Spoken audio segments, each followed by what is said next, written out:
It is the season of F around and find out. Okay? And I am absolutely loving it.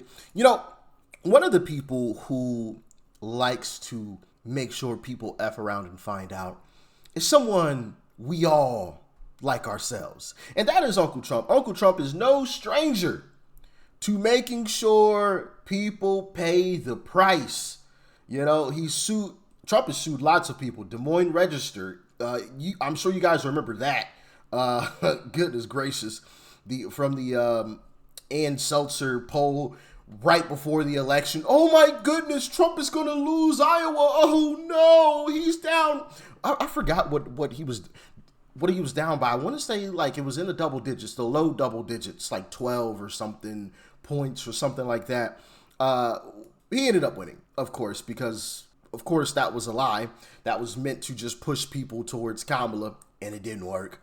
But he sued more. ABC, CBS, Simon & Schuster, amongst others as well, including Meta. And he won $25 million in that settlement. Cash money, baby. Cash money. Absolutely love it. But that's not it. That is not it. You guys remember he sued ABC? Yeah. We have breaking news. ABC News and George Stephanopoulos have reached a settlement with President-elect Trump in his defamation lawsuit. The network agrees to pay $15 million as a charitable contribution to Trump's presidential library. ABC and Stephanopoulos will also issue statements of regret as an editor's note to the March 2024 article and television segment that prompted Trump to file the lawsuit earlier this year.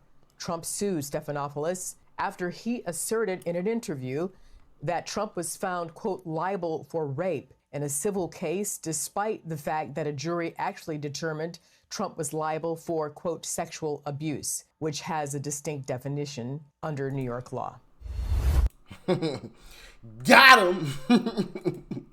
Got him. And of course that, like she said, that case was settled. He's also Uncle Trump is no stranger to the lawsuits.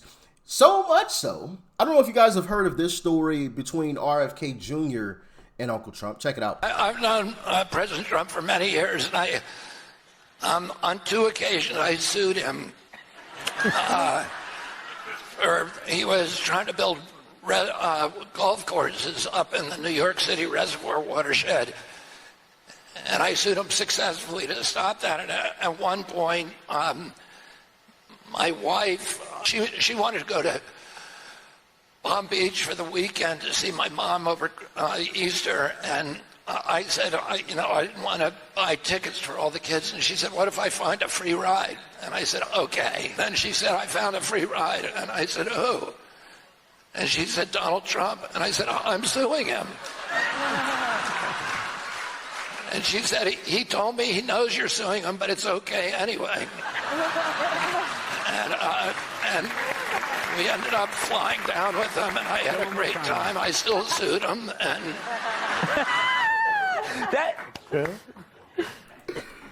Incredible story, right? Incredible story. Let him get on the plane, even though he was being sued by the guy. So Trump is no stranger. And it seems like the Trump administration is, they've learned from Uncle Trump, because we have a new report of Kash Patel is suing MSDNC and a columnist by the name of Frank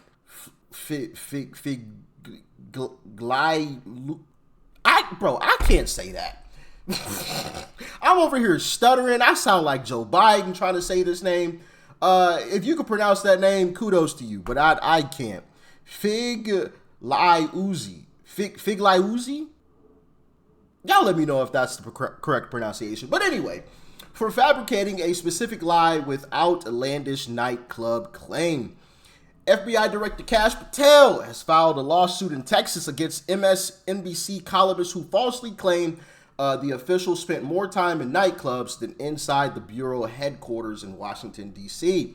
Patel is suing Frank for fabricating a specific lie about him, according to court documents. namely that reportedly Patel has been visible at nightclubs far more than he has been on the 7th floor of the Hoover building. Defendant knew that this was a lie when he said it, Patel's attorney alleged. Since becoming director of the FBI, Director Patel has not spent a single minute inside of a nightclub. Yeah, that's crazy, man. These folks will literally make up anything. Anything. And it's so obvious with most of this stuff. It's so obvious. But here's the clip of Mr. Frank Figlizzi. I don't know how to pronounce that. Here's the clip of him saying it. The FBI needs to reach out to that community. So, Frank, let's turn to FBI Director Kash Patel, who has sort of taken a surprisingly backseat role, at least to this point, in the first 102 or 3 days, wherever we are right now. What do you make of that he's just been a little less visible than I think a lot of people, Trump observers, expected he would be? Yeah, well, reportedly he's been visible at nightclubs far more than he has been on the 7th floor of the Hoover building. And there are reports that daily briefings to him have been changed from every day to maybe twice weekly. So this is both a blessing and a curse. Because if he's really trying to run things without his experience, without any experience level, things could be bad. If he's not plugged in, things could be bad, but he's allowing agents to run things. So we don't know where this is going, but the one word that keeps coming back at me from inside that building is chaos. People don't know what's happening from day to day. There's also been reporting, I believe, from the Wall Street Journal, Washington Post, that Patel is spending a lot of his time still at his home in Las Vegas. Has been sort of working remotely for at least part of the week. Former Assistant Director for Counterintelligence at the FBI, Frank Figlizzi. Frank, good to see you. Thanks for joining us this year. Former Assistant Director. Yeah. Frank Figlizzi. Yeah. I'm just going to give up on trying to pronounce that last name. That is ridiculous. Anyway. Yeah, you heard him say that. And you know what? MSNBC issued an apology or a correction, shall I say. But I find this a bit bogus. And I think this has to change. Because what you find in a lot of these cases is mainstream media will say something. And then a day later, a week later, they'll come back and retract the statement. Or they'll put out an article retracting the statement. But the apology is never as loud as the original statement. So it kind of just gets swept under the rug. And I feel like these folks are smart enough to understand exactly, I think they know what's going on, basically. I think they know what they're doing in the fact that most people aren't going to see the apology or the retraction. Most people are going to see that initial headline.